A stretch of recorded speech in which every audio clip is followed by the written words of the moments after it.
Greetings, dear ones. I'm Kryon of Magnetic Service. Indeed, we are in the Great Pyramid. In it, inside what has been called the King's Chamber. My partner has brought me here 2 other times. Today, he will bring me here 3 times. However, I'm going to give a message that is the same for each of the groups, so that no group is robbed from the intuition and the message that I give today.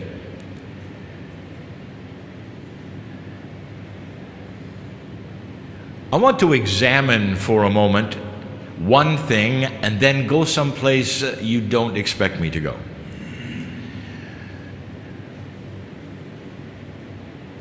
You're in a place that is popular on the planet. Thousands upon thousands upon thousands of individuals have walked up the ramp and sat in this place. Not all of them get to have the silence at the moment that you do. Not all of them get a time to ponder where you sit as you do. For the times of the general public, there's a lot of noise because the room seems to vibrate and echo in a certain way. I want to talk to those who have lived more than 50 years in this room, or perhaps those listening, half a century. And if I ask you about time particular, you would say, well, I've lived a very long time. Well, yes, that's by the clock. What does your consciousness tell you? And there will be those who will take a breath and say, my graduation from elementary school was a moment ago. The upbringing that I had, those that I've loved and lost, a moment ago. And you start to understand that the consciousness of a human being does not have the clock that the mechanics in Switzerland do. Your consciousness does not see time anyway, anywhere, even close to what you're told it's like. Did you know that this is a major study in physics? Is it possible that time is variable? Einstein proved it was. All you had to do was go fast enough, and you could slow it down for yourself. This showed suddenly that time is not absolute, and that it has intricacies that you have no idea about. But consciousness is like a time machine. You can go backwards instantly and live there, and it doesn't seem like 50 years went by. Perhaps you're a young person here. You've only had maybe 30 or less. Even then, you realize it's gone very quickly, has it not? What if, indeed, time is something that exists all in one place, or in some kind of a circle that goes around and around just like a clock does? And yet as you stand in the middle of the clock, it's different, isn't it? Did you know that the Large Hadron Collector, that giant apparatus that spins up atomic structure and looks at the protons, that they are looking for a time particle? They are convinced at atomic structure that at that level of the atom, part of it has time within it. It has to. For that is part of the rules of how vibration works. But if you find where that is and what it is, perhaps you can even manipulate it. Now, would it shock you to know that in Egypt, they experimented with time? And you might say, how is this possible? Without the highest of technologies, without knowing about atomic structure. Dear ones, let me ask your consciousness, did you have to know about atomic structure to realize that time is going quickly in your life? Very clever experiments to determine whether time was something physical. Perhaps you'll uncover those experiments and actually recognize what they were doing, and if you do, you might have then a greater appreciation than ever of who they were. What they were able to do and accomplish with base 12 math, and so much intuition about how the universe really worked. I want to do something now in reverence. And there's not those who would do this very often. Of those hundreds of thousands who will come through here, very few will do what we're about to do.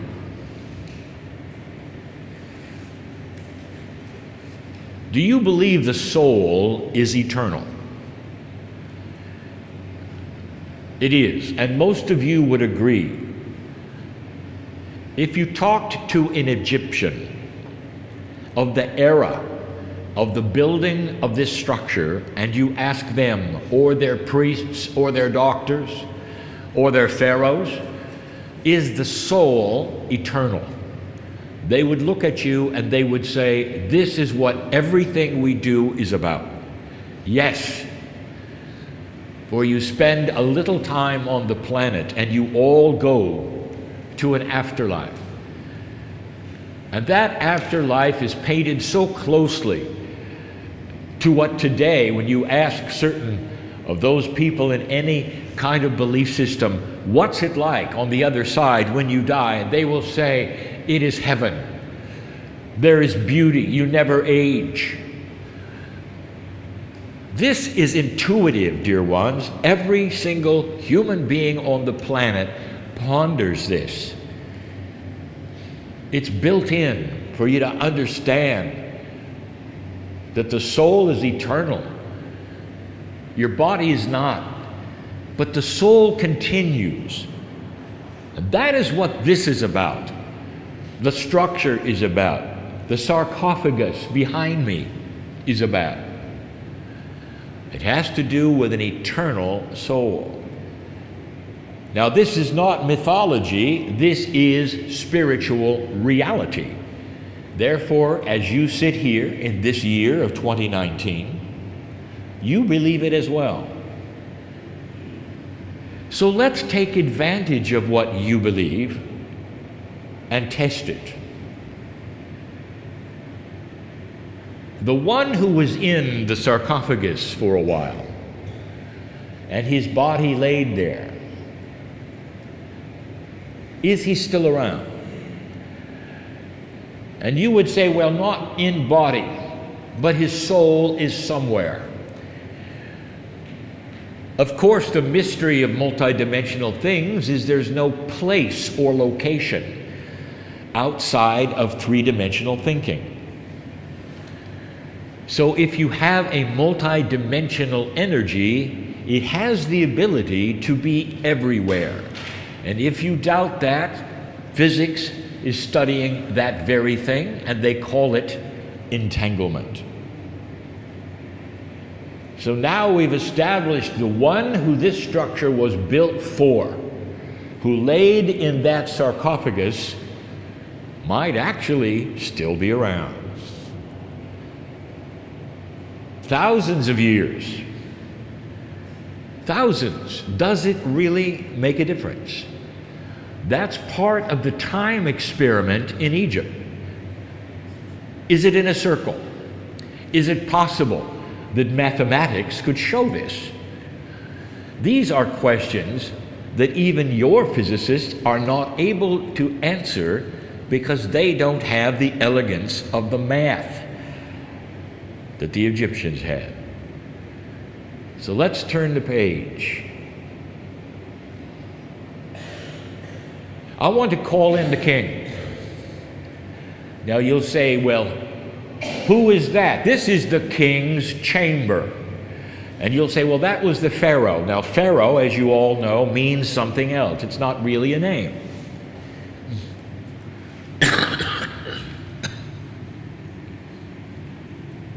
Let's call in the king, the one who laid in the sarcophagus, just for a moment.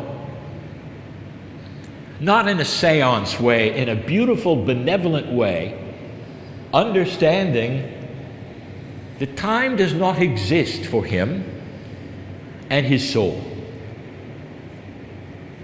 Let's call him in and talk to him for a moment. And we're not going to call him by name. Dear King, we are in a sacred place and we are not here to violate it. We are here to respect it. Dear King, come and join us for just a moment and be safe with us. Dear King, we are not going to say your name because some of us know that's not the name your mother gave you. That's the name your lineage gave you. And in the recesses of the place where you would love your mother and your father, as they brought you up, they called you something else. We know this. So whatever name we say will be incorrect. So let us call you brother. Brother, we are in this place where they put you to go to the afterlife. This belongs to you. It has your name on it. This is your room. And we tell you this, we honor you. Of course you know this, but King, I have to tell you something. Almost all of the earth knows you. This tomb that you had built can even be seen from space. You're far more popular today than ever. But of course you knew that, for your soul is eternal. And if you can just stay with us for a moment, we're going to do something we have often done in other messages. I would like to take the word king, in English K-I-N-G, and what I want to do with it is assign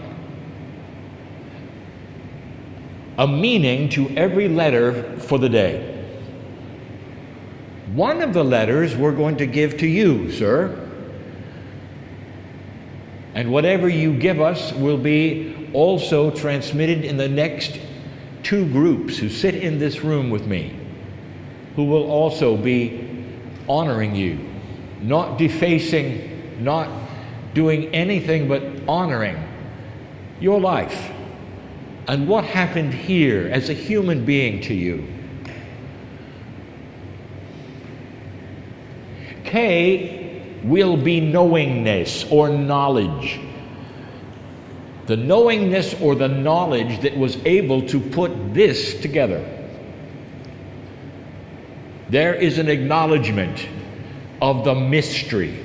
Even today, in this high-tech world, there had to be a knowingness beyond what is known by those in this year to make this place. There are those who say, well, with enough time and enough effort, anything can be done. Well, it can't be done without the mathematics to plan it. It cannot be done without the architects that spent years putting it together. And there's so much of a puzzle here. It's not just brick by brick, as you would say. It's what goes in first, what goes in last, so that things cannot be moved or taken out what sizes are important, and there's more. We celebrate knowingness. And that was your civilization, sir. And we look upon you and what this is, and we celebrate the first letter, the knowingness. The I is going to stand for inspiration.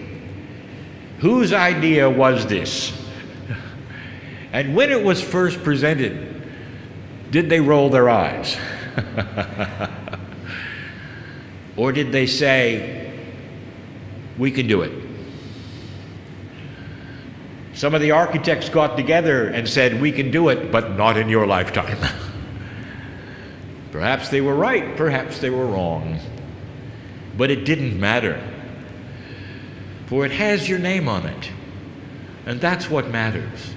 You see, the name on the pyramid that is yours is a name that will last forever. The culture knows that name.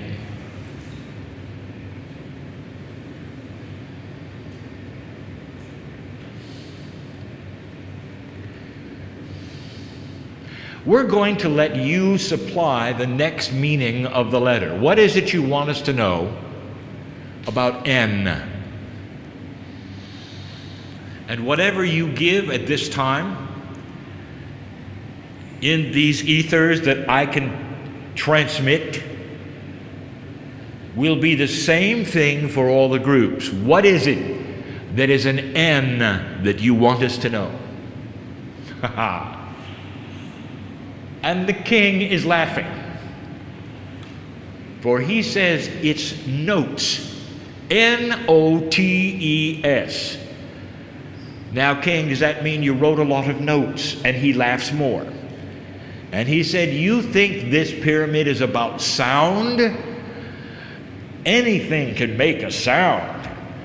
This is about notes. It is about the notes on the scale of vibration you call music. Notes.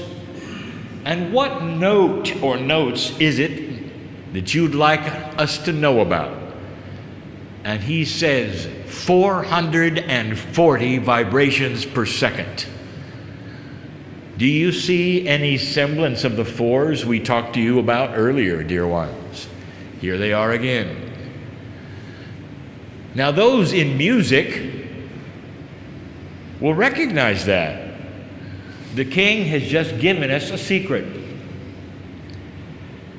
That happens to be the note A. Did you realize that 440 vibrations per second is the note that all symphony orchestras tune to worldwide? 440 cycles per second is the letter in music A. It is the first note of the musical scale. What a coinky-dinky. But what he wants to tell you is this chamber is tuned to 440 cycles per second. And if you insert that tone in a pure fashion with an oscillator amplified in this room, it will double and triple itself, or what they say, resonate, higher than the other vibrations. For this room is designed for 440 cycles. But it doesn't stop there. The king wants to tell you that perhaps you've missed something. That the sarcophagi that you have removed and taken to the museums also all resound at 440 cycles per second. That is something that every single designer in Egypt knows who builds these things. They must resonate. Interestingly enough, the tombs of the bulls do not. That is for a whole nother purpose. It does not have a human inside. It has a God inside. The human temples have protocol, and one of them is notes, sounds, And if you find the resonant frequencies of several of the chambers, the numbers will tell you a great deal about what they're for. That was N. Thank you, sir. G will be for grandness and greatness. The King, you have allowed this planet to see. We honor you. We want to be some of the few who will come here and say, job well done in your life and what you accomplished and what you did as a human being in a culture that you helped control and work with, as did your fathers and your sons. We are not speaking of the consciousness that might have been here or your works, but how you got through it as a human and how you felt with the death of friends and how you dealt with the things and the uncertainties and the issues of the day. And when it was done, you laid in a little place behind me. We recognize that. We salute you, sir. This is your place. This is your final resting place. And we are inside it. And we are so pleased that you have allowed us to be here in peace and in quietness and in love. One human to another through a vastness of time which was yesterday. Ponder these things, dear ones, of what time might really mean or not mean. Let the things you see in the next weeks come alive. When you see the transcriptions on the walls, think of the transcriber. The transcriber is not always simply an artist. Many times they are poets in their own way, in their own day, giving you information that will tell about their lives and what it was like to live. This is the message of the day, and this is the one that will be repeated 2 more times in this chamber, in this day, so that no attendee of this conference will miss any of this. And so it is.